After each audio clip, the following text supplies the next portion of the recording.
Hey, what's up guys, it's Bakes here and thank you for joining me for this episode of my random horror reviews.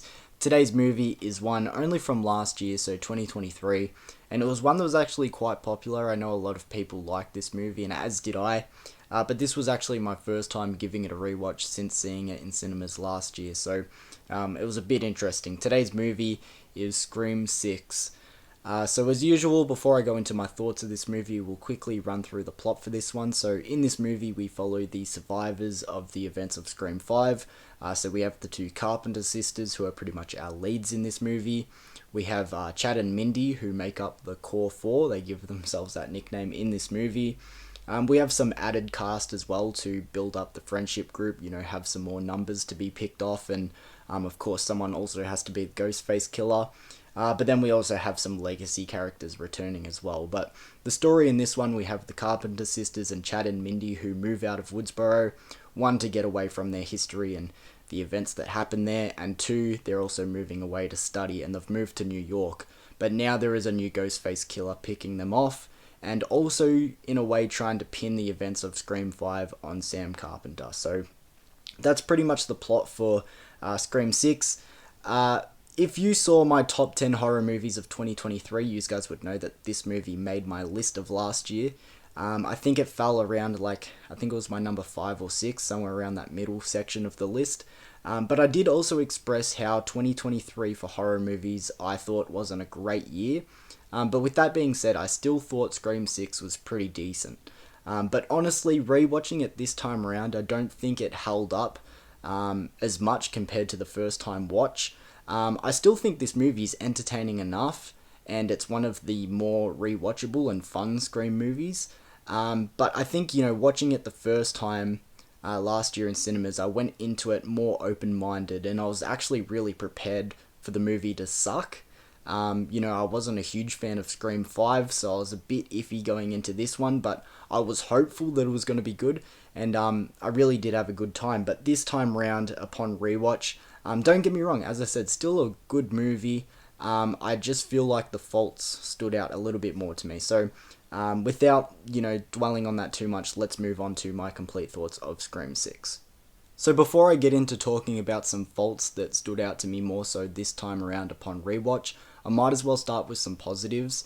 To me, this could be the most brutal film in the Scream franchise, and to be honest, I could just be saying that because it's the most recent watch. To be completely transparent, it has been a little while since I've watched parts 1 through to 5. So again, it could just be this is the most recent watch and that's why it's standing out to me. But I really do feel like there's parts in this movie that go really dark and really brutal. Of course, it's the Scream franchise, so most of it has to do with stabbings and stuff to do with knives, but still, there's some stabbings that are in real squeamish spots. There's a character that gets stabbed in the eye or the face that just seems really brutal. There's this one stabbing in particular where a character gets stabbed in the guts, but then the knife twists and then slowly rips up, and you can see the skin ripping, and it's just oh fuck, were all the films this dark with their kills? I can't really remember, but stood out to me this time around in particular.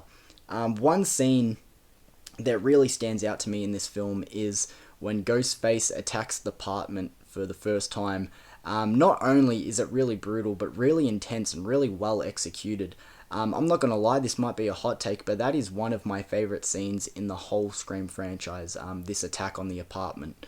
It's just so fucking cool. But getting back onto the brutality, the point where they have to cross the ladder between the two buildings with the big fucking drop, so brutal, so intense, it's twisted as fuck, but I fucking love it. I think it's awesome. And what also elevates that scene is the score. The score in that scene is incredible. The camera shots, I just really fucking like that scene. But as I said, the brutality really stands out to me in this film.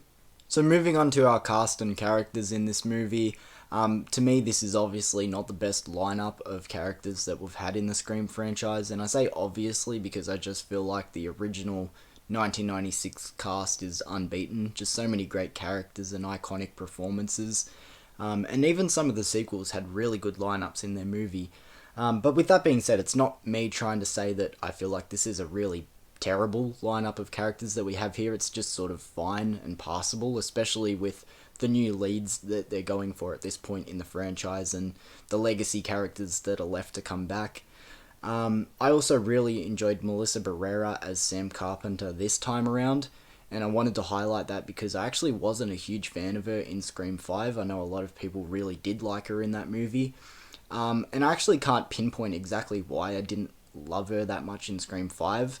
A lot of people are probably guessing, oh, you just wanted Neve Campbell to come back as Sydney and take the reins in that movie. It wasn't that at all. I guess there was just some sort of disconnect, but I really did enjoy her a lot more in this movie. And that's also not me saying it because of what's happened between Melissa Barrera and the Scream franchise. I just did like her more as Sam this time around. I also don't fully buy into the Chad and Tara romance that's going on in this movie. It starts off flirty, but then grows into something more. To me, I just didn't buy it. I don't know why. Maybe it's just me being salty. I don't know. It just seemed weird to me. I couldn't get into it. The legacy characters returning. First of all, we have Gale, played by Courtney Cox. I've always liked Gale as a character. It's not like she's one of my all-timers in the Scream franchise or anything, but she's always been pleasant, you know, when she's involved in these movies. The scene that I loved in particular from Gale was the one where she's on the phone. This is actually the first time she's taken a phone call from the Ghostface Killer in the whole franchise. And she does something really smart. She goes, can I put you on hold? And then calls back to figure out where he is in the house. I'm like, that is actually fucking genius. I loved that. We also have Kirby returning in this movie, which I know Kirby is a massive fan favorite, like a massive cult favorite in the Scream franchise. I've always liked Kirby, but I don't think I love her as much as, you know, a lot of other people do. But with that being said, you know, she was still welcome. I remember when she returned, when I saw it for the first time in cinemas. I didn't lose my shit like a lot of other people, but welcome addition as a legacy character for sure. Now, before I get off the topic of characters altogether, there's one character in particular that I want to talk about, and I want to highlight her because it actually leads into another little topic and rant that I want to go on that sort of sticks out to me in this movie. And what it is I'm still not fully sold on the character of Mindy. Now, if you don't know who Mindy is, she was introduced in the past 2 Scream movies, and she's pretty much the rebooted version of Randy. It's actually explained that Randy was her uncle, so they sort of have some things in common. Now, if you need a refresher of who Randy was, first of all, he was a character in the first 2 Scream movies, and he was our horror expert. He was the one explaining what it takes to survive a slasher film, because of course the Scream franchise is very meta. It's pretty much what they're going through. So he was explaining how to survive the situation that they're in. As I said, her gist is pretty much the exact same thing. Now, before I go any further, I just want to quickly explain, I have no issue with the actress that plays Mindy. I actually think she does a really good job. She has a very good performance. It's just more so when she's doing her scenes explaining what it takes to survive a horror film and explaining the situation and flexing her horror knowledge, it's very hit and miss. At points it's like really cringe to me, but then other times it's not so bad. So like, to get into it, like the scene where she's got everyone sat down and she's explaining what's going on, again, I understand why she's doing it. I don't actually have a problem with the blueprint of her character, because in pretty much every Scream film we've had someone explaining the rules and explaining what point in the franchise they're in and explaining how to survive the scenario. Like, I understand why it's there. But she's got everyone sat down and she's saying, guys, we're in a franchise now, the stakes are higher, nobody's safe.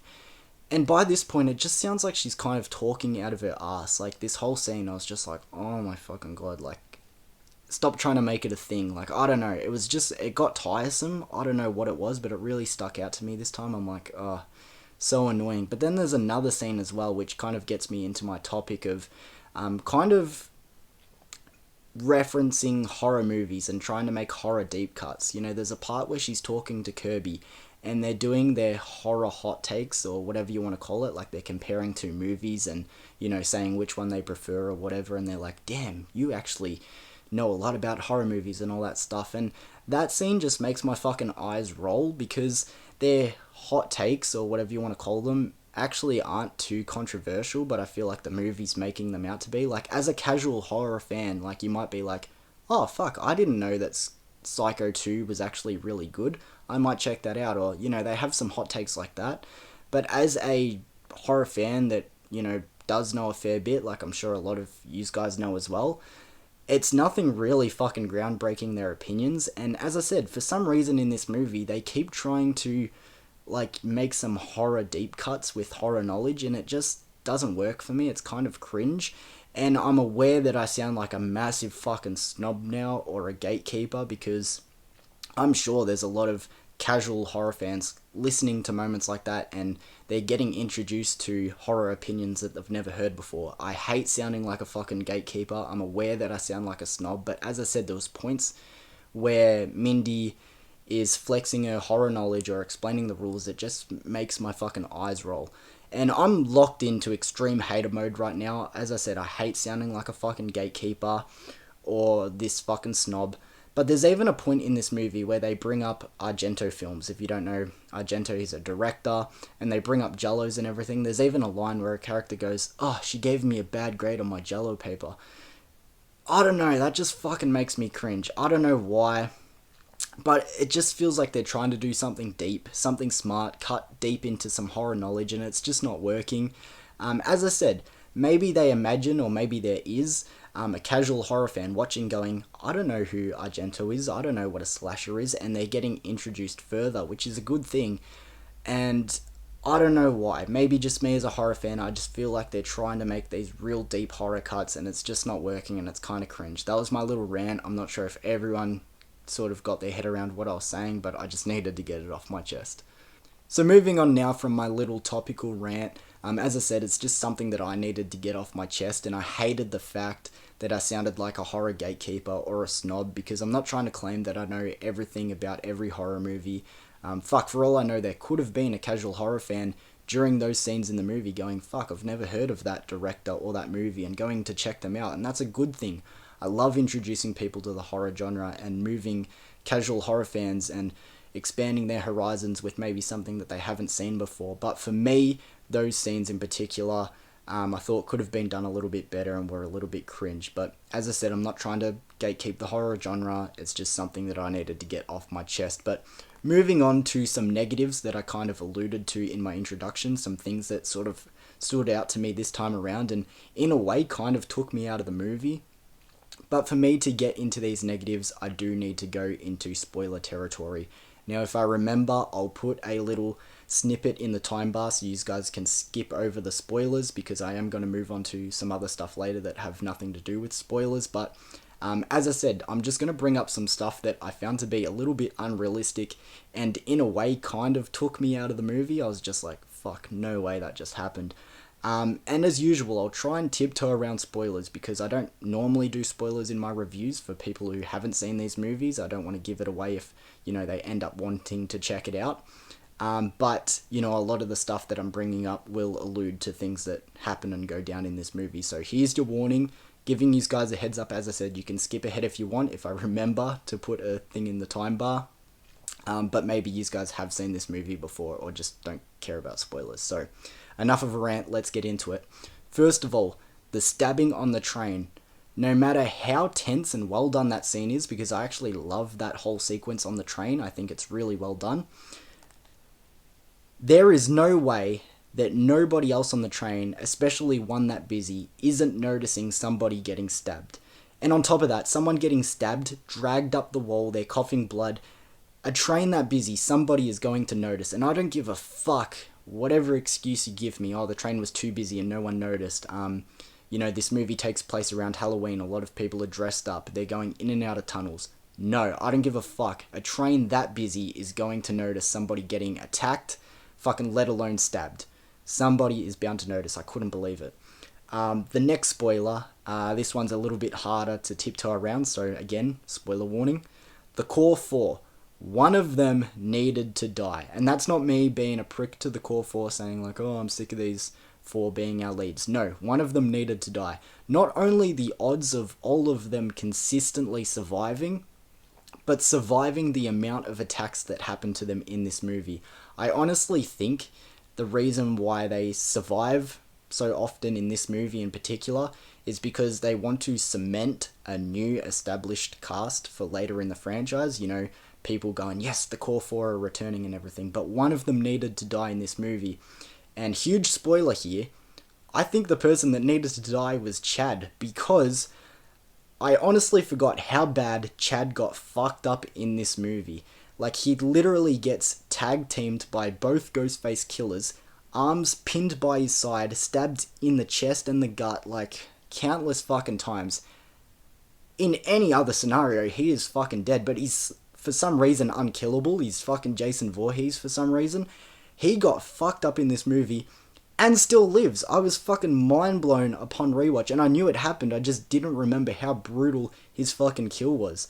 I think the reveal that he survived at the end of this movie, like, what they were going for is, oh my god, Chad survived, yay, but for me, realistically, it was like, what the fuck, come on, is this guy a fucking Terminator? Like, I couldn't believe it. Like, from my memory, the first time watching it in cinemas, I was like, I think he just gets, like, stabbed a couple of times in the stomach, yeah, like, okay.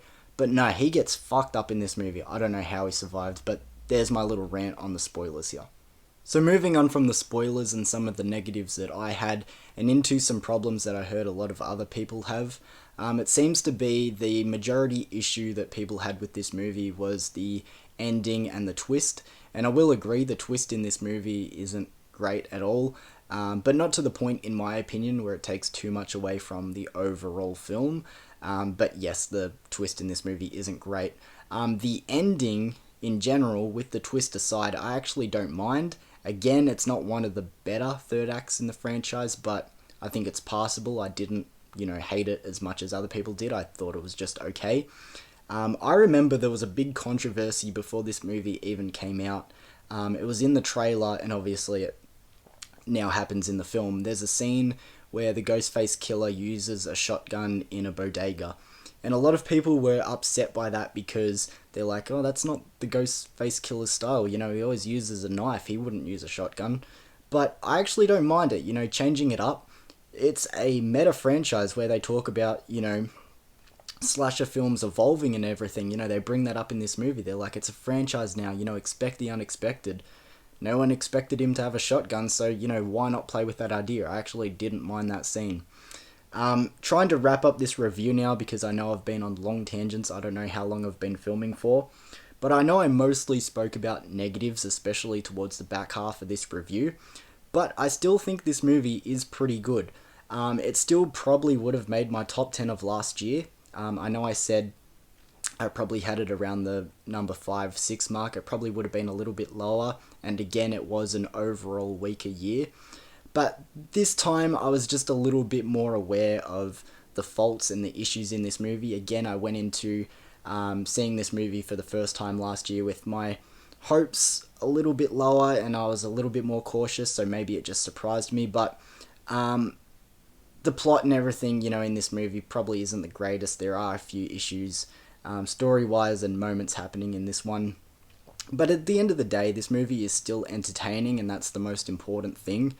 It still is in the better half of Scream movies. I think the Scream franchise is one of those rare horror franchises where none of the movies are bad. Like, the worst one, in my opinion, is Scream 3.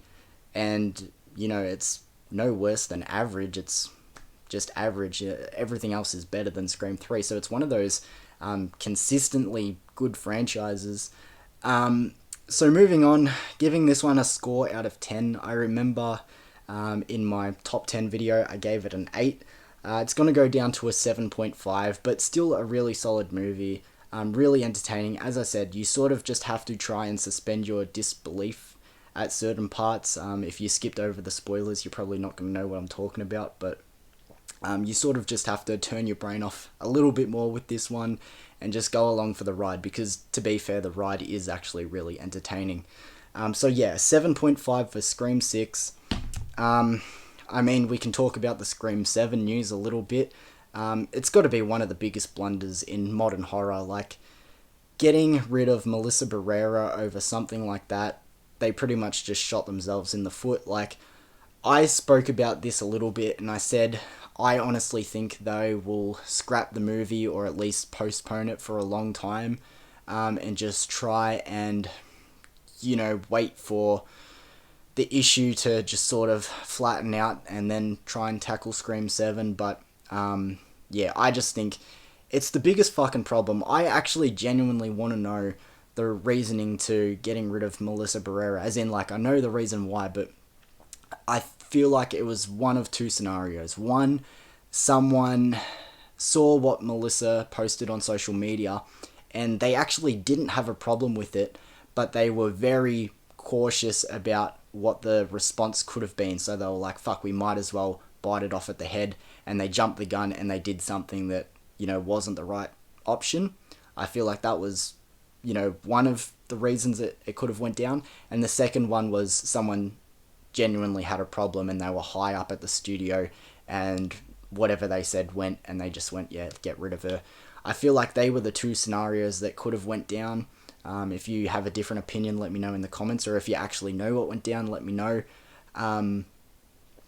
If it was something else, I genuinely can't believe it, because they're the only two things that I can really think of. But yeah, we'll leave Scream 7 news there. I think the movie will be delayed or just scrapped altogether. But thank you for joining me for this review, guys. It's definitely one of my longer ones. I went on so many rants and tangents, but overall an entertaining movie at least, so I'll give it that. Yeah, let me know your thoughts of Scream 6 in the comments below, guys, and I'll see you for another video soon. Peace.